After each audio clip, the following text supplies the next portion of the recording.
I'm one of the guys that end up in homelessness. So, and homelessness, with some people it is as hard, and some people we find it as a get up and go again, you know. So what it does, it makes you fight even better next time, you know. And I think that's what it's done to me. It's made me see that I don't want to get into that position again, you know. But there is people in that position where it's not a problem and it's not a lifestyle. It's just what's happened, you know. It's occurred, and it needs to, and a lot of help needs to be put that way so that this can be stopped, you know.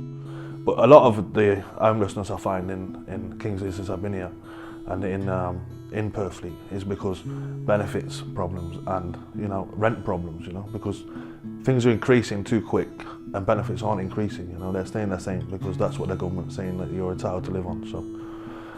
But we all hit homelessness for different reasons, you know, and sometimes it's a shock, you know. It was a shock to me, you know. Do you know what I mean?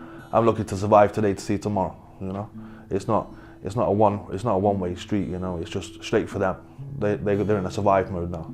As soon as you're in that situation, it's survive, survive, survive. It's not, I can't help you at the moment. I can't even go enough for myself, you know. Let's just keep going, you know what I mean? Keep warm, keep ready to go in. If you're homeless, you'll eat anyway, whether it's cold or hot, you know. I've done it, you know. I'll crack a tin open if I need to eat, you know, and I'll eat it cold straight out of the tin, and that's survival. But that's when it gets really bad, you know. And guys will go to that low, you know, and they will keep going. A lot of the time at night, there's nowhere open. There's nowhere to access at night. Definitely in King's Lynn, there's nowhere. I don't know any place that's open at night, you know, where you could go for a cup of tea or a bowl of soup or just to keep warm or get off the street for 20 minutes. There's just nowhere. Yeah, and at the weekend is dry. The weekend is dead. At the moment, we've got a Saturday kitchen, obviously, run by the Catholic Church. So that's separating the day up for them. But it's still a long day, you know. These guys are homeless, they ain't got somewhere to go and relax. This is 24 hours, you know.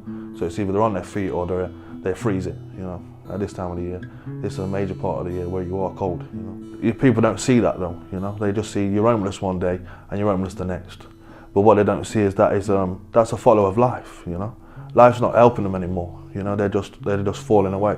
And we need to stop that before it gets to that part in time, you know, that part in our lives, you know.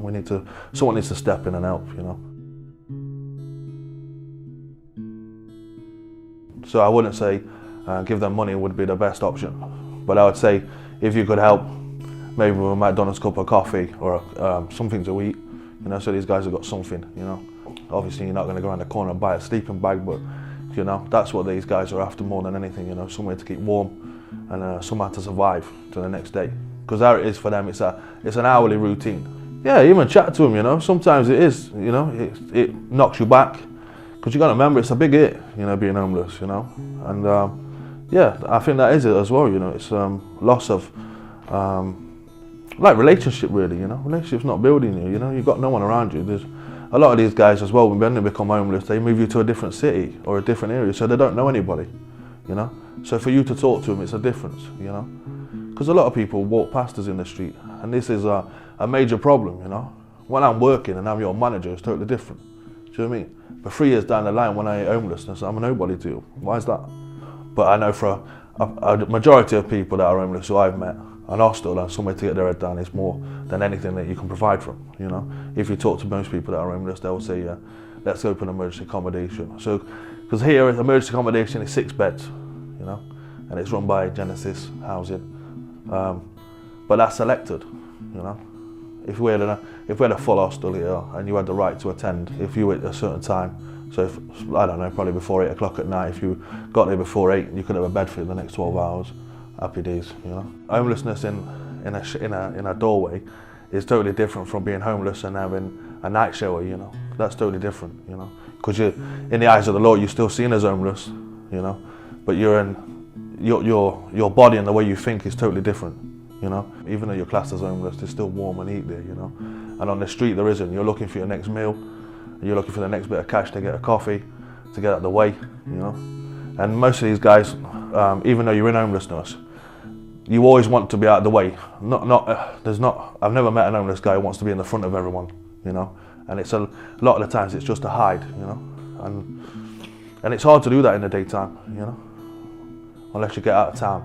And there's nothing out of town, you know. They can't eat and they can't drink and they can't sleep correctly, you know. So don't give up helping these guys without a doubt, you know.